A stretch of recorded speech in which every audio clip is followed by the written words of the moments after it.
ଜୀବନର ସବୁଠାରୁ ବଡ଼ ଯୁଦ୍ଧ ବାହାର ଜଗତ ସହ ନୁହେଁ, ମନ ସହ ହୁଏ। ଆଉ ଏହି ମନ ଯାହା ଆମକୁ ସଫଳତା ଦେଇପାରେ କିମ୍ବା ଆମକୁ ନଷ୍ଟ ମଧ୍ୟ କରିପାରେ। ଯେଉଁମାନେ ନିଜର ମନକୁ ବୁଝିପାରିଛନ୍ତି ସେମାନେ ନିଜର ଜୀବନକୁ ଗଢ଼ି ପାରିଛନ୍ତି। ଆଉ ଏହି ଗଳ୍ପଟି ହେଉଛି ଗୌତମ ବୁଦ୍ଧଙ୍କର ଏକ ଅଦ୍ଭୁତ ଶିକ୍ଷା, ଯେଉଁଥିରେ ସେ ଜଣେ ଶିଷ୍ୟକୁ ଏମିତି ଏକ ଉଦାହରଣ ଦେଇ ଶିଖାଇ ଦେଇଥିଲେ ଯେ ମନକୁ ନିୟନ୍ତ୍ରଣ କିପରି କରାଯିବ। ଆଉ ଏହି ଗଳ୍ପ ନା କେବଳ ଶାନ୍ତି ଓ ସମାଧାନ କଥା ବୁଝାଏ, ବରଂ ଏହା ଆମକୁ ନିଜ ମନ ସହ ଦୟାପୂର୍ଣ୍ଣ ଭାବରେ ବ୍ୟବହାର କରିବାକୁ ଶିଖାଏ। ଚାଲନ୍ତୁ ତେବେ ଶୁଣିବା ଏହି ଅଦ୍ଭୁତ ବୁଦ୍ଧ ଗଳ୍ପଟିକୁ। ପ୍ରାଚୀନ କାଳର କଥା, ଗୌତମ ବୁଦ୍ଧ ତାଙ୍କ ଶିଷ୍ୟମାନଙ୍କ ସହିତ ଜଙ୍ଗଲ ମଧ୍ୟରେ ଚାଲି ଚାଲି ଯାଉଥିଲେ। ଗଛ ଲତା, ପତ୍ର, ଫୁଲର ମଧୁର ଶବ୍ଦ ଓ ଜଙ୍ଗଲର ଶାନ୍ତ ପରିବେଶ ମନକୁ ଏକ ଅନ୍ୟ ଜଗତରେ ନେଇଯାଉଥିଲା। ଏପରି ସମୟରେ ତାଙ୍କର ଏକ ଶିଷ୍ୟ ମନରେ ଅନେକ ଉତ୍ତାପ ନେଇ ବସିଥିଲେ।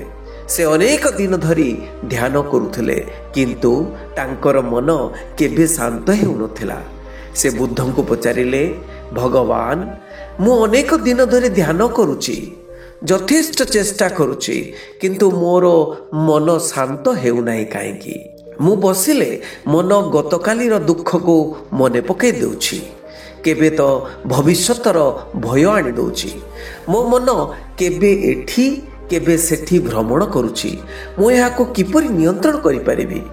ବୁଦ୍ଧ ଏକ ମୃଦୁ ହସ ହସିଦେଲେ, କିଛି କହିଲେ ନାହିଁ। ଚୁପ୍ ହୋଇ ସେ ଗଛ ତଳେ ବସି ଶାନ୍ତ ଭାବରେ ଶିଷ୍ୟକୁ ଅନେଇ ରହୁଥିଲେ। ତାପରେ ଶିଷ୍ୟକୁ ଏକ ଖାଲି ପାତ୍ର ଦେଇ କହିଲେ, ହେ ଶିଷ୍ୟ, ଏହି ପାତ୍ରକୁ ଜଳରେ ଭରି ଆଣ ଏବଂ ଏଥିରେ କିଛି ମାଟି ପକାଇ ଭଲ ଭାବରେ ହଲାଇ ଦିଅ। ଶିଷ୍ୟ ଗଲା ଓ ପାତ୍ର ଜଳରେ ଭରି ଆଣିଲା ଏବଂ ଏଥିରେ କିଛି ମାଟି ପକାଇ ଭଲ ଭାବେ ହଲେଇ ଦେଲା। ପାତ୍ରରେ ଜଳ ଅସ୍ପଷ୍ଟ ଅସ୍ଥିର ହୋଇଗଲା। ଜଳ ବହୁତ ମଇଳା ହୋଇଗଲା। ବୁଦ୍ଧ କହିଲେ, ତୁମେ କିନ୍ତୁ ନୀରବ ରୁହ, କିଛି କରନି, ଅପେକ୍ଷା କର, ଖାଲି ସେ ପାତ୍ରଟିକୁ ଦେଖି ରୁହ। ଏମିତି ଅନେକ ସମୟ ବିତିଗଲା।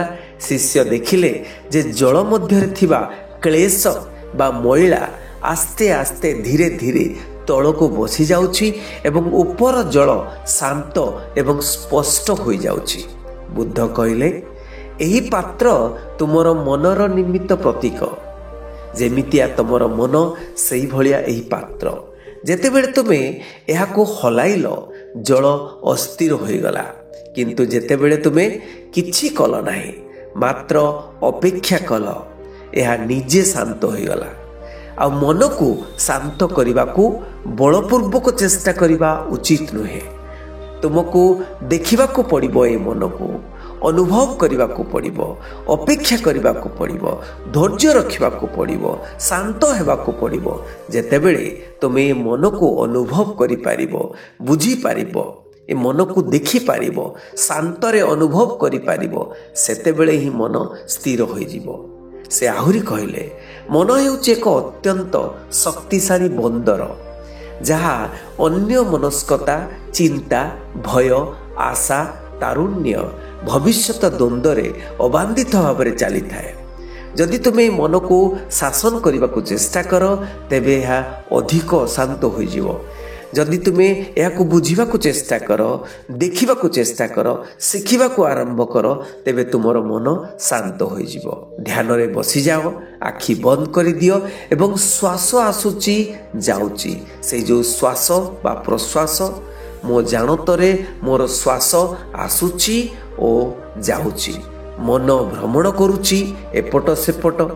ତ ମନକୁ ଧୀରେ ଧୀରେ ଧୀରେ ଧୀରେ ନିଜର ଶ୍ୱାସରେ ଲଗାଇ ଦିଅ।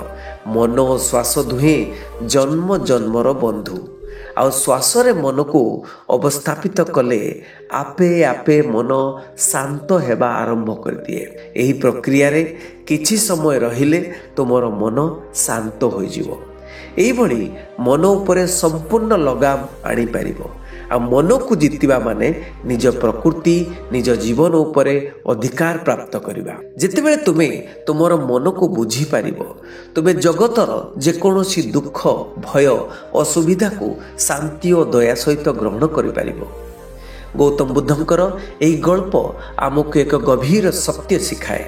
ମନକୁ ବଳପୂର୍ବକ ଦମନ କରିବା ନୁହେଁ, ବରଂ ନମ୍ରତା ଧୈର୍ଯ୍ୟ ସହିତ ବୁଝିବା ଦରକାର।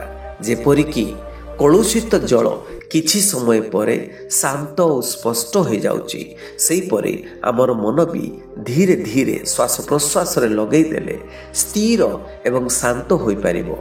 ଯଦି ଆମେ ତାକୁ ଅନୁଭବ କରିପାରିବା, ତାକୁ ସ୍ୱୀକାର କରିପାରିବା, ତାହେଲେ ଆମର ଭିତରେ ଜ୍ଞାନ ଉଦୟ ହେବ। ଆଉ ଏହି ଜ୍ଞାନ ମାନବ ଜୀବନର ସମସ୍ତ କ୍ଷେତ୍ରରେ ଆଲୋକ ଦେଇପାରିବ। ଯଦି ଆପଣ ମନକୁ ଜିତି ପାରିବେ, ତେବେ ସଂସାରର କୌଣସି ଚିନ୍ତା ଭୟ କିମ୍ବା ଦୁଃଖ ଆପଣଙ୍କୁ ହଲଚଲ କରିପାରିବ ନାହିଁ। ଆଉ ଏହି ଗଳ୍ପ ଯଦି ଆପଣଙ୍କୁ ପ୍ରେରଣା ଦେଇଥାଏ, ତେବେ ଏହାକୁ ଅନ୍ୟମାନଙ୍କୁ ସେୟାର କରନ୍ତୁ, ଯାହାଫଳରେ ଆମେ ମିଶି ଏକ ଶାନ୍ତ ସଚେତନ ସମାଜ ଗଢ଼ିପାରିବା। ଧନ୍ୟବାଦ ସମସ୍ତଙ୍କୁ। ବନ୍ଦେ ଉତ୍କଳ ଜନନୀ।